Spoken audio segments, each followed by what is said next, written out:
All right. Welcome. Welcome. Welcome on in to the latest episode of the Off Air Podcast. Chris Thomas joined by the head honcho, Mike Boom Yakamakis Conti. As once again, that was a theme throughout the weekend. And he even got a little shout out from the official Atlanta United Twitter account. That was pretty cool. I saw that this weekend. So, Yeah, Mike, we said it on this podcast. It's going to catch fire, and I think it's happening. I don't know. You're Like I said, just happy to be there. I'm just no. I mean, like again, he's doing all the work. I'm just telling people what happened and having a little fun with it. So I mean, it's all about him. It has nothing to do with me. But you're doing it with such flair and such reverence that I feel like we need to hype you up as much as we possibly can. I'm good. Let's talk about Tiger. Okay, fair enough. Listen, I'll get my cheap plugs in another time. This weekend was obviously disappointing for several reasons at the Masters. One, because they had to suspend play.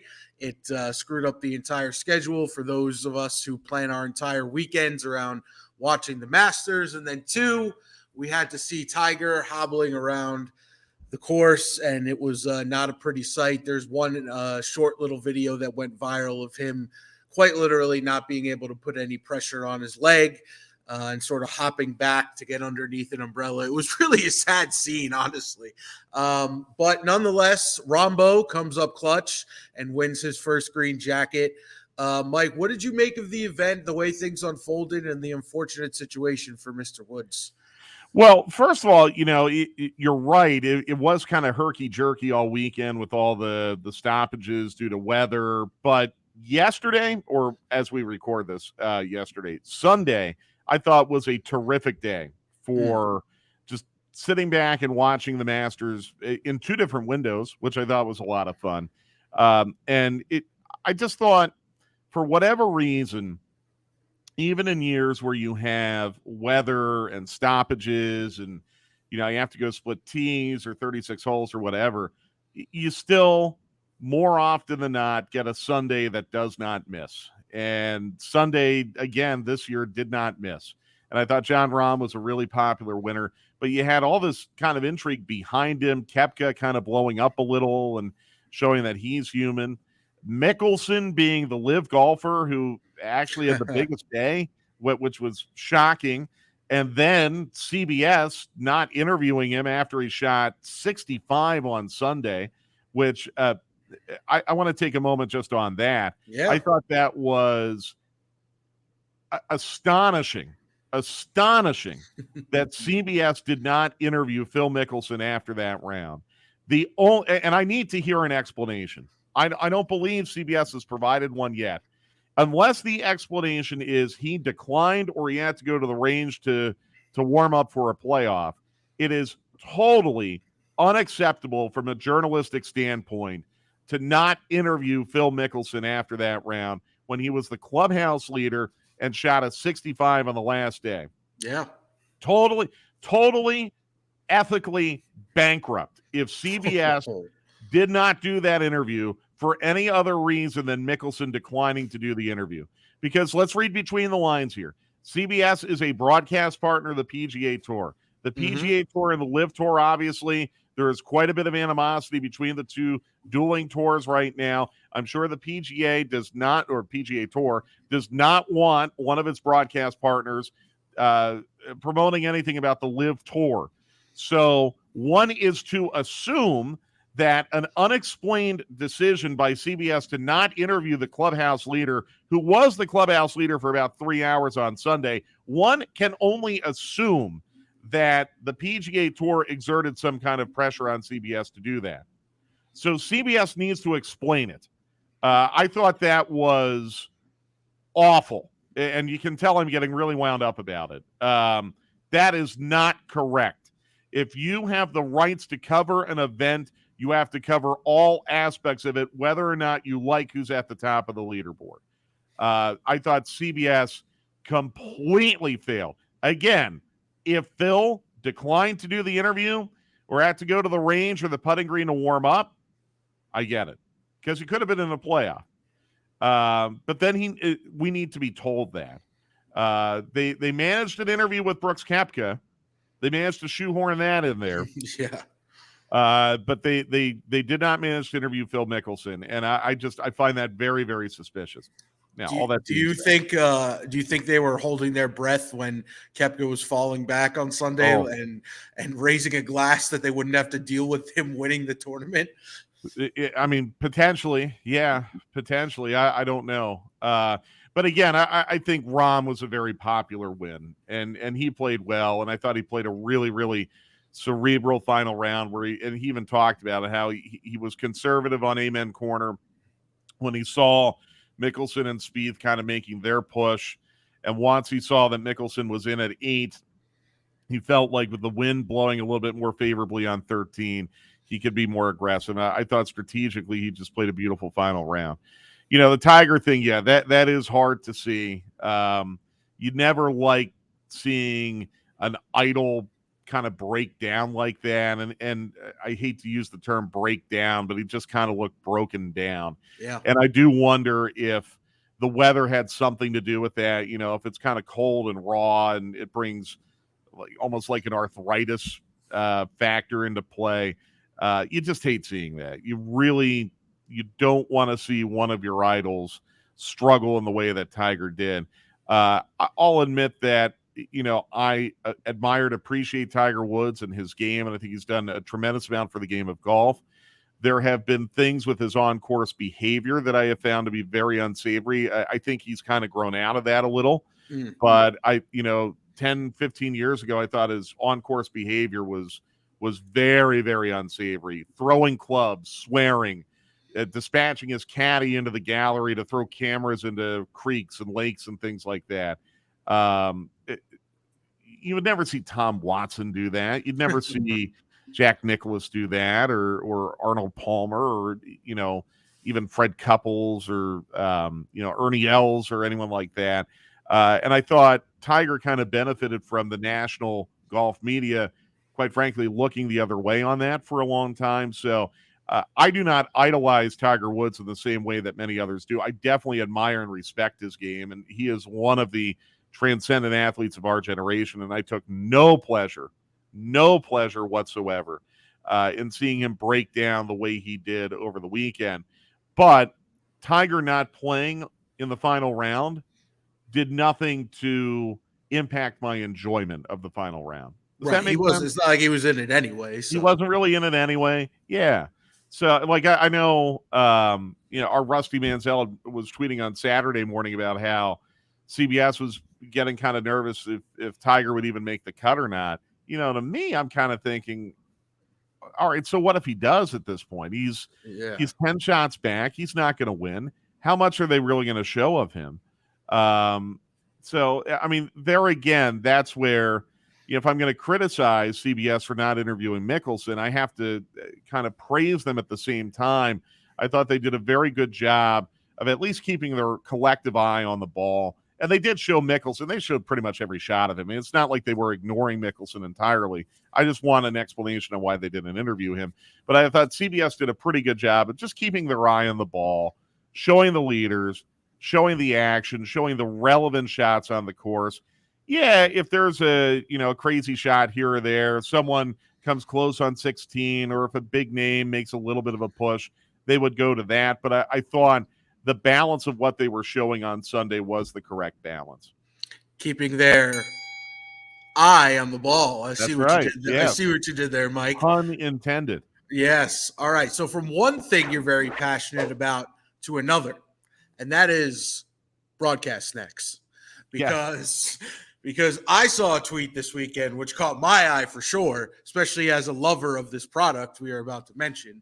Apparently, Frenchie, Jeff Francoeur, Braves broadcaster, does a great job with Brandon Gaudin now on Bally Sports, is a big fan of the oatmeal cream pie because Brandon took a snapshot of Frenchie's station before they went on the air, and he had a stack of about 4 or 5 oatmeal cream pies that I'm assuming were to be his rocket fuel for getting through a 9-inning game.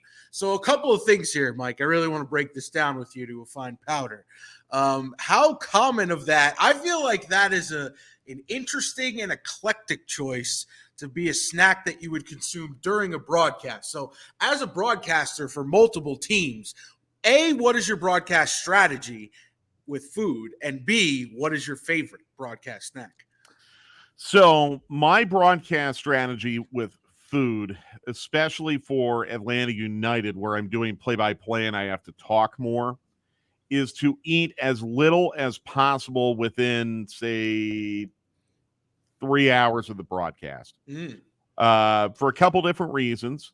One, you want to be very careful that you don't eat something that could Stir the system up a little bit. Yeah, trigger certain bodily reactions. That would be very inconvenient if you can't run away to a restroom or something like that. So you have to be really careful about that. The other thing that I have to be really careful about is not consuming anything, food or drink wise, that's going to cause me to want to belch. Something that's going to, produce some gas in the throat or something like that and cause me to belch. So I have to be really, really careful. And I know this sounds very, very silly, but trust me, if you're not able to use the bathroom for 3 or 4 hours and you're looking at that cheeseburger that's in the press box, it is a risk reward analysis that you have to go through, right? So I do not eat before or during a broadcast. After a broadcast, I'm looking for the very first thing I can get my hands on. So like for example, the Atlanta United game this past Saturday, I didn't eat anything. I did eat something before. Because we're at Yankee Stadium, their press box cafeteria is pretty good. I think I had some, what did I have? Maybe some soup, but something that wasn't gonna like make me sick. Might have even just been a cookie. I don't remember, but something that wasn't going to make me sick. But I was still really hungry after the game. So as we were getting on the plane, they offered peanut butter and jelly sandwiches when we were going up the ramp. So I took a couple of those because by the time I get on the plane, I am ravenous. They have food in the locker room for the team. Like usually they give them pizza. I don't go into the locker room because I feel like that's the player space. I don't belong in there. So I usually miss out on the locker room pizza and I have to wait for the PB&J. For a home game, I mean, I hate to admit this, I'm usually hitting a drive-through on the way home just because I'm so hungry. Drink wise, Steve Holman does this too. I don't know if he taught me this or if this is something I was already doing and he learned it from me. Sparkling water is a really, really good thing to have during a broadcast. Yeah, and it's something about the carbonation. I don't know. This might just be a placebo effect. I don't know, but I just feel like the carbonation on my throat breaks up stuff in my throat and makes it a little bit easier for me to talk. I know that sounds really, really crazy, and I could be totally off. They tell you don't drink soda, don't drink alcohol during games. I mean, obviously, I would never drink alcohol. Sure. I do drink Coke Zero just because it's my kind of guilty pleasure. But I can tell, like, when you get syrup on the throat, that's not good for you. Long story short, the oatmeal cream pies for Frenchie are probably really good instant energy. And I could probably get away with eating that during a game because it's not going to make me sick. But the problem is we don't take commercial breaks during soccer. So True. There's no real time for me to eat. Yeah. Dominique, constantly eating popcorn. Constantly eating popcorn. If I had to get a Mount Rushmore of food and drink not to eat during a broadcast, I'd think popcorn would be up there. Dominique constantly eating popcorn. And there was a moment when I was doing a game with him up in New York this year where he forgot that he flipped his microphone up to eat popcorn and he tried to say something and his mic wasn't active. And I had to kind of tap him on the shoulder and tell him to do that. He is always eating popcorn, the way that you and I would eat popcorn watching a movie. That is fascinating because you run into scratchy throat, Yep. kernel stuck in the teeth, God forbid, and Yep. you're doing the tongue move in the middle of a broadcast trying to get a kernel out. I mean, that seems like that would be on that and maybe like something that is covered in hot sauce. Like those things are making the Mount Rushmore of things not to eat during a broadcast. True, but you got to remember too, on TV, and I think Jeff Rancourt could probably attest to this, the words per minute out of your mouth in TV is probably a very small fraction of the words per minute out of your mouth in radio. Especially again, as a color on guy, radio, I have to describe everything. On TV, the pictures do the talking. And the analyst just needs to provide context. So the best analysts are the ones that say the least.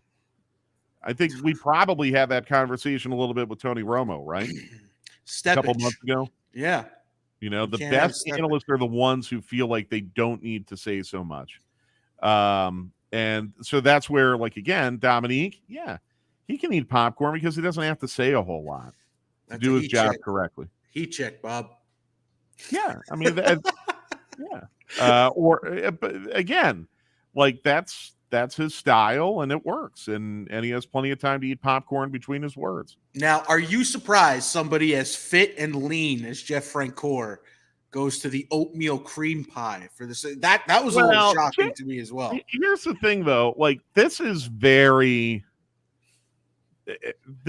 interesting. There's actually a researcher, I think at the University of Kansas, who did something called the Twinkie diet. Oh my God. And he decided he was going to try to lose weight only by eating Twinkies. Nothing else, just Twinkies. Wow.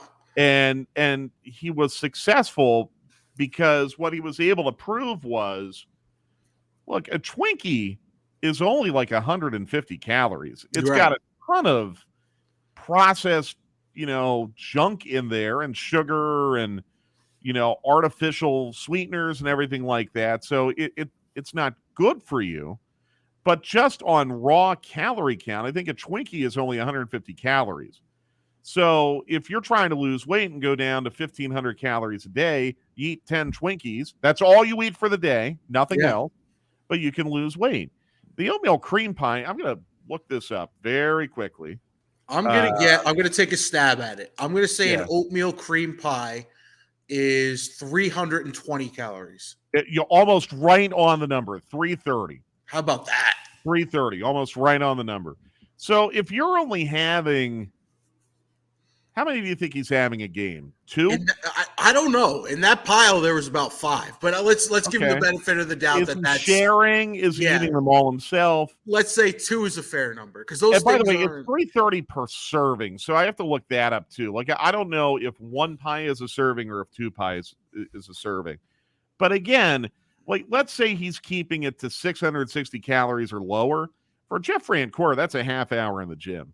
Like, that's no problem. True. That's true. He's and his metabolism is probably such that, that oatmeal cream pie just vanishes right away. You and I don't have the benefit of the Jeff Rancourt metabolism. So whatever little money I have in my savings, I would empty out to have that sort of metabolism. It would be my dream. Yeah. So, look, I mean, anything in moderation is going to be okay. I just have a feeling that they are not slamming a box of oatmeal cream pies per game. I'd be very alarmed if they were. And by the way, shout out to those two, by the way. They sound great together in a very short amount of time. Brandon Rodden's a really, really good announcer. I think he's perfect for baseball. I know he does the whole Madden thing. He did football for Georgia Tech. I think baseball is really his true calling. And his chemistry with Jeff Rancourt has been really impressive to see just how quickly that developed in such a short amount of time. I really have enjoyed watching those broadcasts.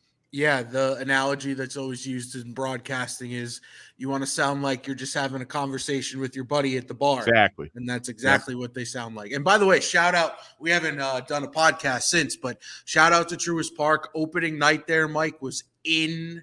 I saw you got to go. That's great. Insane. From the time we got into the Battery to the time we left, I have never seen so many people packed into a single area in my entire life.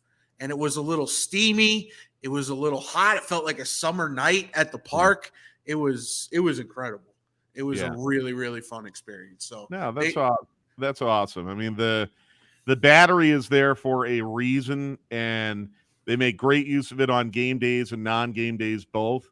But the at-stadium experience for the Braves has just improved exponentially since they moved from Turner Field. I mean, now you kind of look back on it after experiencing Truist Park and the Battery. You look back on it now and you understand, yeah, Turner Field, its time had come and gone. Yes. And you're right. They do a terrific job up there at the Battery. It's a very enjoyable experience. It's not inexpensive, but I think it's worth it. I think you get what you pay for. Oh, it was great. And that was my first opening day baseball game ever. No kidding, really? Yeah. So that was just a terrific time. All right, to finish out the show here, Mike, imagine being recruited by the greatest to ever do what you do. So if Howard Stern or Mike Francesa or Jim Rome or you name your radio personality, Rush Limbaugh, called you or called a friend of yours actually and said, that Mike Conti and that Boom Yakamakis call, I want that guy as a part of my team. I want him to be a part of my squad. Well, that is exactly what happened with Paolo Banchero, one of the young rising stars in the NBA, when he got recruited by the GOAT. Come true. Like, that's all I can say. I mean, to take like a quick story, before I even signed, when I was still deciding, it really came down to Jordan and Adidas. It was the final two. And I remember I was at the airport and Jamal Crawford, one of my big brothers. Shout out Young Mom. He calls me and he's like, P, how you been? Yeah, I hadn't talked to him in a little minute. I was like, I'm good. He's like, man, you know who just called me? I was like, man, who? He was like, man, MJ. He called me about you. And he was like, man, first off, he don't ever call me about really anything. Like, it's kind of hard to talk to him sometimes. He was like, but he called me asking about you, talking about how much he like your game. He was like, man, you got to sign with him. Like, it's a cold look. Like, MJ going to take care of you, his family, yada, yada. And that did it for me. I mean, that's pretty awesome. You're a kid, you're 19, 20 years old, and one of your mentors in the game calls you and says, hey, you're never going to believe who called me about you. Michael freaking Jeffrey Jordan. That's pretty awesome. Yeah, that would sell me too. That is really amazing. Big Caro's probably going to end up as Rookie of the Year. I think he should. I don't know really who else would be in that conversation right now. But yeah, I mean, that is the ultimate ace in Nike's pocket anytime they're in a battle with any other shoe company over a young basketball player. I mean, when you can call in Michael Jordan to close the deal, yeah. I mean, sorry, Adidas, sorry, Reebok. Yeah. That's going to be really, really tough to overcome. Yeah, I think that classifies in the no-brainer department if you're Banchero. Yep. Especially because I would think being so young, you can if he ascends to the level that Michael Jordan apparently thinks he could, guys like Kyrie Irving and the like were supposed to be the next generation to reshape the brand and reshape the image. And if you have an opportunity to be that guy for the Jordan brand, the money's going to be the money regardless. But when these guys all sit around and you hear, that was on the Players Tribune podcast, by the way. So shout out to that. That's a really good podcast, by the way.